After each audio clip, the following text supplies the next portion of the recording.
Dear brothers and sisters in the Lord, ప్రభునందు ప్రియమైన సహోదరి సహోదరులారా, today's verse for our meditation is taken from the book of Psalms 91 verse 14. ఈ రోజు మన ధ్యానం కొరకు 91వ కీర్తన 14వ వచనం నుండి తీసుకొనబడింది. I will set him on high because he hath known my name. అతడు నా నామము నెరిగినవాడు గనుక నేను అతన్ని ఘనపరచెదను. In Psalm 91, 91వ కీర్తనలో we can see two voices speaking in the earlier part. అంతకు పూర్వం భాగంలో రెండు స్వరాలు మనకు వినబడుతున్నాయి. One voice is that of a saint who professes his reliance upon God. ఒక స్వరం ఒక వ్యక్తి దేవునిపైనే ఆనుకొని ఉన్నాడు చెప్తున్నట్టుగా ఉంది. He is telling that God is my fortress. దేవుడే నాకు ఆశ్రయమై ఉన్నాడు. And the other voice మరొక స్వరం which answers him and declares that he will be preserved by God. దానికి జవాబుగా ఆయనే నన్ను కాపాడువాడు భద్రపరచువాడు అన్నట్టుంది. So these two voices we are hearing in the beginning. ఆరంభంలో ఈ రెండు స్వరాలను మనం వింటున్నాం. But the verse for our meditation today speaks of the third voice. అయితే నేటి దినం మన ధ్యానం కొరకైన ఈ వచనంలో మూడవ స్వరం వినబడుతుంది. That is the voice of God himself. ఇది దేవుని యొక్క స్వరమే.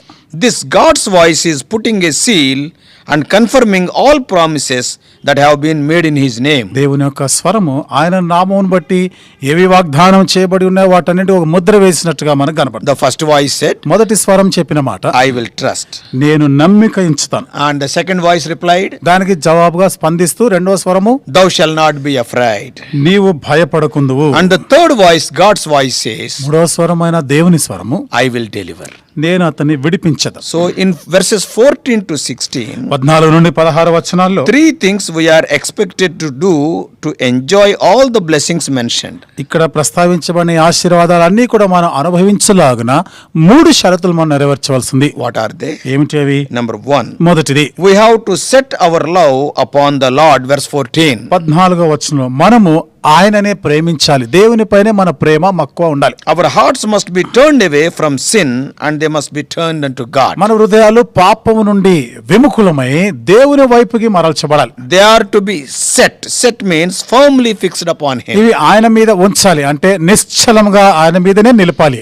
Many people will have a passing or fluctuating affection for Christ. చాలా మంది క్రీస్తు ఎడల గతించిపోతున్నట్లుగా ఊగిసలాడేటువంటి ప్రేమ మక్కువని కలిగి ఉంటారు. Their hearts will be burning for Christ for a while. వారి హృదయాలు కొంతవరకు కొంతకాలం దేవుని కొరకు మండుతున్నట్టుగా ఉంటాయి. But the fire soon dies down and out. అయితే త్వరలోనే ఆ మంట అగ్ని చల్లారిపోతుంది. What are the characteristics of a person who sets his love upon God? దేవుని పైన స్థిరముగా తన ప్రేమను మక్కువను నిలిపే ఆ వ్యక్తికి ఉండే లక్షణాలు ఏమిటి? I will tell 7 quickly. 7 లక్షణాలు త్వరగా చెప్తాను. One is listening to God. ఒకటి, దేవునికి స్వరం వినట. And secondly, reading what God has written to us. దేవుడు మన కొరకు రాసి ఉంచిన మాటలు చదువుట. Thirdly, speaking to God. మూడవది, దేవునితో మాట్లాడుట. Fourthly, thinking of God in unoccupied moments. నాలుగవదిగా మనకి ఖాళీ సమయాలన్నిటిలో కూడా దేవుని గురించే ఆలోచన చేస్తూ ఉండడం. Fifthly, adoring God. ఐదవది, దేవుని ఘనపరచడం. And sixthly, speaking to God about others. ఆరవది, ఇతరుల గురించి